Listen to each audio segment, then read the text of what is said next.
अष्टमो अध्याय रक्त बीज वध। मैं अणिमा आदि सिद्धिमयी किरणों से आवृत भवानी का ध्यान करती हूँ। उनके शरीर का रंग लाल है, नेत्रों में करुणा लहरा रही है तथा हाथों में पास, अंकुश, बाण और धनुष शोभा पाते हैं। ऋषि कहते हैं, चंड और मुंड नामक दैत्यों के मारे जाने तथा बहुत सी सेना का संहार हो जाने पर दैत्यों के राजा प्रतापी शुंभ के मन में बड़ा क्रोध हुआ और उसने दैत्यों की संपूर्ण सेना को युद्ध के लिए कूच करने की आज्ञा दी। वह बोला, आज उदायुध नाम के 86 दैत्य सेनापति अपनी सेनाओं के साथ युद्ध के लिए प्रस्थान करें। कंबू नाम वाले दैत्यों के 84 सेनानायक अपनी वाहिनी से घिरे हुए यात्रा करें। 50 कोटि वीर्य कुल के और 100 धौम्र कुल के असुर सेनापति मेरी आज्ञा से सेना सहित कूच करें। कालक, दौहर्द, मौर्य और काल के असुर भी युद्ध के लिए तैयार हो मेरी आज्ञा से तुरंत प्रस्थान करें। भयानक शासन करने वाला असुर राज शुंभ इस प्रकार आज्ञा दे सहस्त्रों बड़ी बड़ी सेनाओं के साथ युद्ध के लिए प्रस्थित हुआ। उसकी अत्यंत भयंकर सेना आती देख चंडिका ने अपने धनुष की टंकार से पृथ्वी और आकाश के बीच का भाग गुंजा दिया।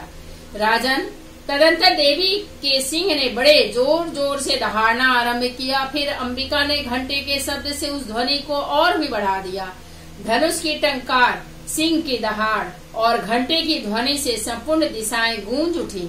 उस भयंकर शब्द से काली ने अपने विकराल मुख को और भी बढ़ा लिया तथा इस प्रकार वे विजयनी हुई। उस तुमुल नाद को सुनकर दैत्यों की सेनाओं ने चारों ओर से आकर चंडिका देवी, सिंह तथा काली देवी को क्रोध पूर्वक घेर लिया। राजन, इसी बीच में असुरों के विनाश तथा देवताओं के अभ्युदय के लिए ब्रह्मा, शिव, कार्तिकेय, विष्णु तथा इंद्र आदि देवों की शक्तियाँ जो अत्यंत पराक्रम और बल से संपन्न थी, उनके शरीरों से निकलकर उन्हीं के रूप में चंडिका देवी के पास गयी।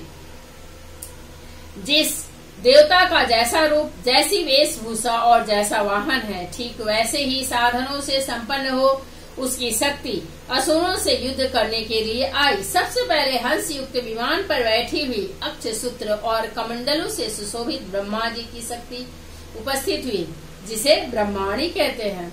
महादेव जी की शक्ति वृषभ पर आरूढ़ हो, हाथों में श्रेष्ठ त्रिशूल धारण किए, महानाग का कंकड़ पहने, मस्तक में चंद्र रेखा से विभूषित हो वहां आ पहुंची।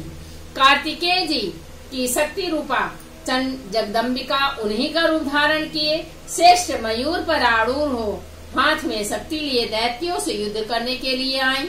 इसी प्रकार भगवान विष्णु की शक्ति गरुड़ पर विराजमान हो, शंख, चक्र, गदा, सांग, धनुष तथा खड्ग हाथ में लिए वहां आई। अनुपम यज्ञ वाराह का रूप धारण करने वाले श्री हरि जी की जो शक्ति है, वह भी वाराह शरीर धारण करके वहां उपस्थित हुई। नारसिंगी सहित शक्ति भी नृसिंह के समान शरीर धारण करके वहां आई। उसकी गर्दन के बालों के झटके से आकाश के तारे बिखरे पड़ते थे। इसी प्रकार इंद्र की शक्ति वज्र हाथ में लिए गजराज ऐरावत पर बैठकर आई। उसके भी सहस्त्र नेत्र थे। इंद्र का जैसा रूप है वैसा ही उसका भी था। तदंतर उन देव शक्तियों से घिरे हुए महादेव जी ने चंडिका से कहा, मेरी प्रसन्नता के लिए तुम शीघ्र ही इन असुरों का संहार करो। तब देवी के शरीर से अत्यंत भयानक और परम उग्र चंडिका शक्ति प्रकट हुई, जो सैकड़ों गीदड़ियों की भांति आवाज करने वाली थी। उस अपराजिता देवी ने धूमिल जटा वाले महादेव जी से कहा, भगवान, आप शुंभ निशुंभ के पास दूत बनकर जाइए और उन अत्यंत गर्वीले दानव शुंभ एवं निशुंभ दोनों से कहिए। साथ ही उनके अतिरिक्त भी जो दानव युद्ध के लिए वहां उपस्थित हों, उनको भी यह संदेश दीजिए, दैत्यों, यदि तुम जीवित रहना चाहते हो तो पाताल को लौट जाओ।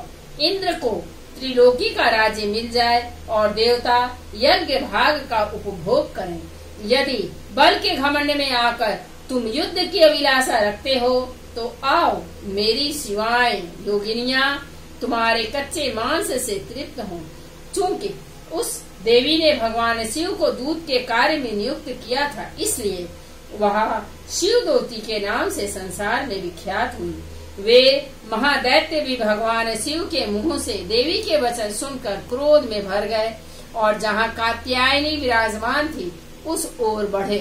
तदंतर वे दैत्य अमरस में भरकर पहले ही देवी के ऊपर बाण, शक्ति और इष्टि आदि अस्त्रों की वृष्टि करने लगे।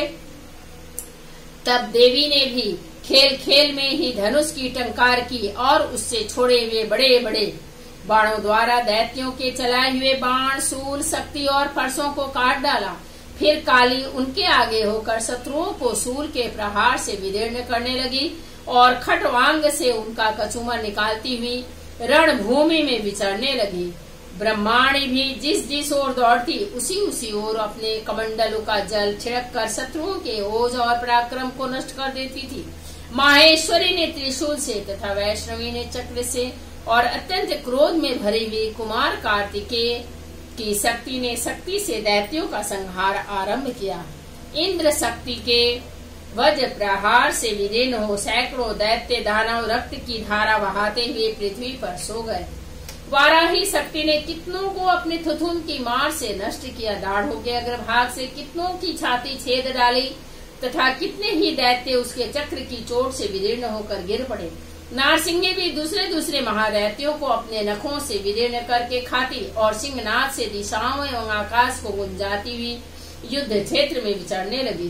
कितने ही असुर शिवदूती के प्रचंड अट्टहास से अत्यंत भयभीत हो पृथ्वी पर गिर पड़े और गिरने पर उन्हें शिवदूती ने उस समय अपना ग्रास बना लिया। इस प्रकार क्रोध में भरे हुए मातृगणों को नाना प्रकार के उपायों से बड़े बड़े असुरों का मर्दन करते देख दैत्य सैनिक भाग खड़े हुए। मातृगणों से पीड़ित दैत्यों को युद्ध से भागते देख रक्तबीज नामक महादैत्य क्रोध में भरकर युद्ध करने के लिए आया। उसके शरीर से जब रक्त की बूंद पृथ्वी पर गिरती तब उसी के समान शक्तिशाली एक दूसरा महादैत्य पृथ्वी पर पैदा हो जाता। महासुर रक्तबीज हाथ में गदा लेकर इंद्र शक्ति के साथ युद्ध करने लगा।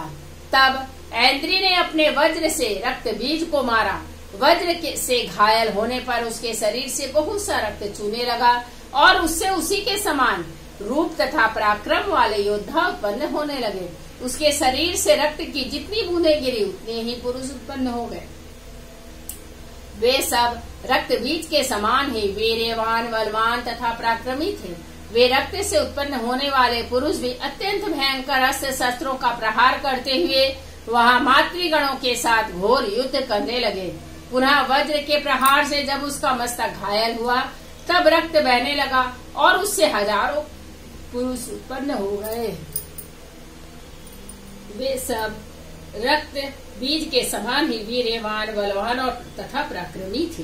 वे रक्त से उत्पन्न होने वाले पुरुष भी अत्यंत भयंकर अस्त्र शस्त्रों का प्रहार करते हुए वहां मातृगणों के साथ घोर युद्ध करने लगे। पुनः वज्र के प्रहार से जब उसका मस्तक घायल हुआ तब रक्त बहने लगा और उससे हजारों पुरुष उत्पन्न हो गए। वैष्णवी ने युद्ध में रक्त बीज पर चक्र का प्रहार किया तथा ऐन्द्री ने उस दैत्य सेनापति को गदा से चोट पहुंचाई। वैष्णवी के चक्र से घायल होने पर उसके शरीर से जो रक्त बहा और उससे जो उसी के बराबर आकार वाले सहस्त्रों महादैत्य प्रकट हुए उनके द्वारा संपूर्ण जगत व्याप्त हो गया। कौमारी ने शक्ति से, वराही ने खड़ग से, माहेश्वरी ने त्रिशूल से महादैत्य रक्तबीज को घायल किया। क्रोध में भरे हुए उस महादैत्य रक्तबीज ने भी गदा से सभी मातृशक्तियों पर पृथक पृथक प्रहार किया। शक्ति और शूल आदि से अनेक बार घायल होने पर जो उसके शरीर से रक्त की धारा पृथ्वी पर गिरी उससे भी निश्चय ही सैकड़ों असुर उत्पन्न हुए। इस प्रकार उस महादैत्य के रक्त से प्रकट हुए असुरों द्वारा संपूर्ण जगत व्याप्त हो गया। इससे उन देवताओं को बड़ा भय हुआ। देवताओं को उदास देख चंडिका ने काली से शीघ्रता पूर्वक कहा, चामुंडे, तुम अपना मुख और भी फैलाओ तथा मेरे शस्त्रपात से गिरने वाले रक्त बिंदुओं और उनसे उत्पन्न होने वाले महादैत्यों को तुम अपने इस उतावले मुख से खा जाओ। इस प्रकार रक्त से उत्पन्न होने वाले महादैत्यों का भक्षण करती हुई तुम रण में विचरती रहो। ऐसा करने से उस दैत्य का सारा रक्त क्षीण हो जाने पर वह स्वयं भी नष्ट हो जाएगा। उन भयंकर दैत्यों को जब तुम खा जाओगी तब दूसरे नए दैत्य उत्पन्न नहीं हो सकेंगे। काली से यूं कहकर चंडिका देवी ने सूल से रक्त बीज को मारा और काली ने अपने मुख में उसका रक्त ले लिया। तब उसने वहां चंडिका पर गदा से प्रहार किया, किंतु उस गदापात ने देवी को तनिक भी वेदना नहीं पहुंचाई। रक्त बीज के घायल शरीर से बहुत सा रक्त गिरा, किंतु ज्यों ही वह गिरा त्यों ही चामुंडा ने उसे अपने मुख में ले लिया।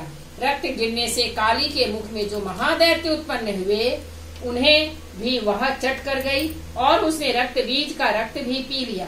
तदंतर देवी ने रक्त बीज को, जिसका रक्त चामुंडा ने पी लिया था, वज्र, बाण, खड़क तथा रिष्टि आदि से मार डाला।